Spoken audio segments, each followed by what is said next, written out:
You know, for years we've been told to recycle our bottles, our cans, and our cardboard packaging, and many folks make it a daily practice in their homes, filling up recycle bins each week. There is growing opposition, though, from others who say it's just not worth it. In fact, 80,000 homes in unincorporated Polk County will soon join a growing list of those that do not receive curbside recycling. The choice here is drawing sharp criticism as well from industry experts and even some residents. We went to county officials to ask how they came to that decision. Gorgeous lakes, sprawling citrus groves, and abundant Florida wildlife. All things you can find in Polk County. But starting next October, one thing you won't find is curbside recycling.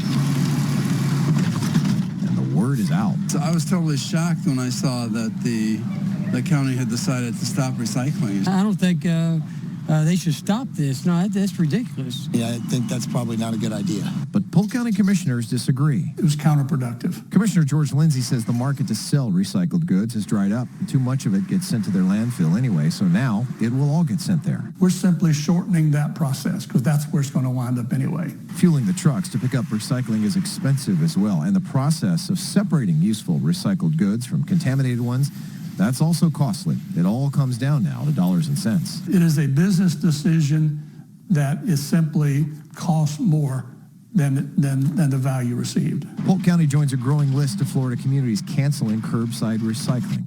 Commissioners have even released videos helping to explain their decision to the public. We've been told since Earth Day #1, recycle, recycle, recycle, with no one explaining how that works.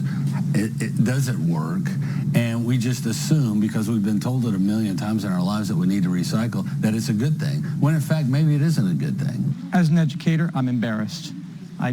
Go back to school. Come and let us teach you in very clear and simple language how valuable all of these materials are. Dr. T.H. Colhane is an associate professor at the USF Patel College of Global Sustainability. He's disappointed to see communities abandon recycling. He says it's a lack of awareness. There's no element on this planet that can't be endlessly repurposed for various aspects of making life better. Next door in Hillsborough County, their focus is on impact and not cost. Recycling doesn't lose money, it costs money, just like any service. Trash collection costs money, but we don't stop trash collection. It costs $15 per household to collect recycling, and they say the service is worth every penny. We're collecting 60,000 tons of recycling a year. That's around 10 million pounds of material a month. But back in Polk County, commissioners say the costs of recycling still outweigh the benefits, and it has no plans of going back, even as residents come to grips with the decision. I don't think people really realize that this is coming a year from now. And, you know, when they start putting their recycled material out and it doesn't get picked up, that's when the phones are going to start ringing and the emails are going to explode. Now, Commissioner Lindsay also says that he feels blame should be shifted towards the manufacturers. He says they're the ones who should be more responsible when designing their packaging and make it more recycle friendly. And just how much do you know about recycling now? Well, we're not done. Tomorrow night at 10, we're going to take a closer look at the industry and the recycling myths.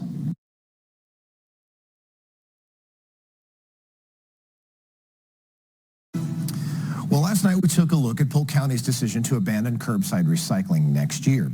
Officials told us part of their reasoning is really a public misunderstanding of the recycling process. So tonight we want to set out to tackle some of the biggest misconceptions about recycling.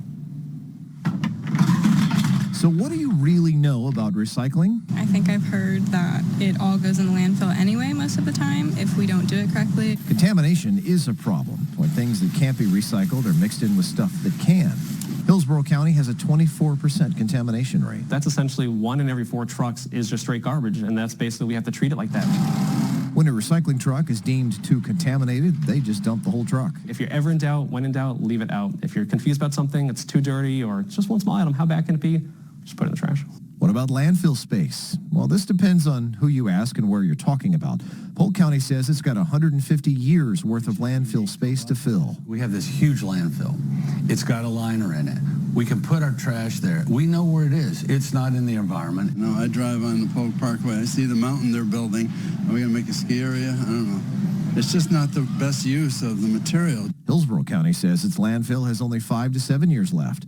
Recycling has added 2 years to that lifespan over the last decade. We have 1 permitted landfill in the county. So when that fills up and closes up, that means we have to site more land, incredibly expensive.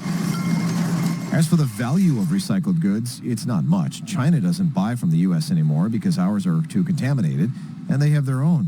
When we were just dumping on them at a very low cost to us, it was great. Yeah, just send it to China. But China's economy changed because they got involved in recycling, and they're making money and they're laughing while we're holding on to all this filthy stuff going, I don't know what to do with it. And you might think there's still a way to cash in for cities to sell this stuff. You know, they can make money off of this recycling. Not true.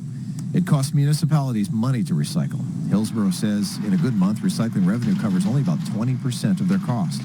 Other places like Polk County say it's just not worth it. It is a business decision that is simply costs more than the value received. But there is one thing everyone can agree on.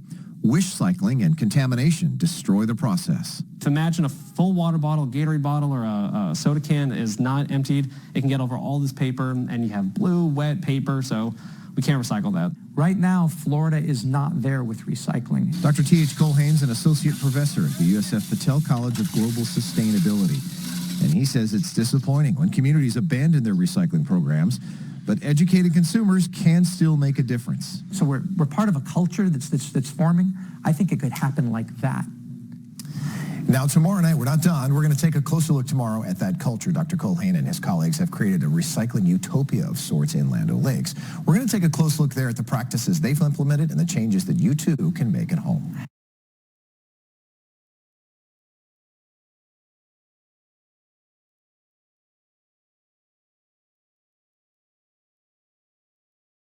You know, this week we've been taking a closer look at the recycling industry, what works, what doesn't, and myths that people have about the process. Yeah, tonight Fox 13's Mark Wilson shows us what a recycling utopia looks like.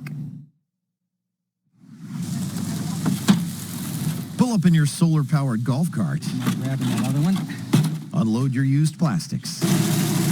Shred down those plastics into this and heat it up. I'm able to melt them down, and then using that little press there and some molds, I start making things like plates and bowls. Sounds unusual, but that's life at Rosebud Continuum in Land O'Lakes. The land is owned by Marianne Bishop and managed in part by the USF Patel College of Sustainability. It serves as one large sustainability classroom. I always say it's like an onion, and you just peel back one layer at a time, and every time you do, you realize there's something else there that you didn't know, or you were taught incorrectly, or you just weren't taught at all. They're teaching anyone who will listen about what's possible in the world of sustainability today. Like grinding food waste into this and turning that into this. Clean gas for cooking, heating water, or running generators. They do it in a large Dragon biodigester meant for communities, but home units exist and are commonplace in many countries around the world. The home biogas system, which is 1/10 the size of that, is appropriate for about a bucket of food waste a day for a family of 4 to 6 people, costs about $1,000, and it lasts you a lifetime, and so you never, ever have any organic material again. Then there's the glass crushing machine, turning bottles into sand that could be used for landscaping, construction, or even just playing in. Safe for children. He's not going to get cut. Many countries already have the machines in grocery stores and schools. We can have community places like Rosebud where people can bring those things from their homes.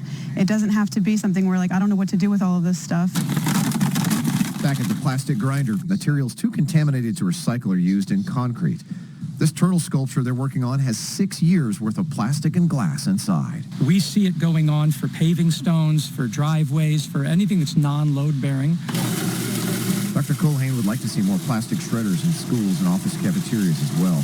They're sold for about $2,000. Because all it takes is a little bit of investment for that takeoff to sustainability, and then it's self-perpetuating because you have no garbage. And as ambitious as all this is, he doesn't like calling it a glimpse into the future. Because as a National Geographic explorer, I get to travel all over the world and see where this is already the past, where this is the present.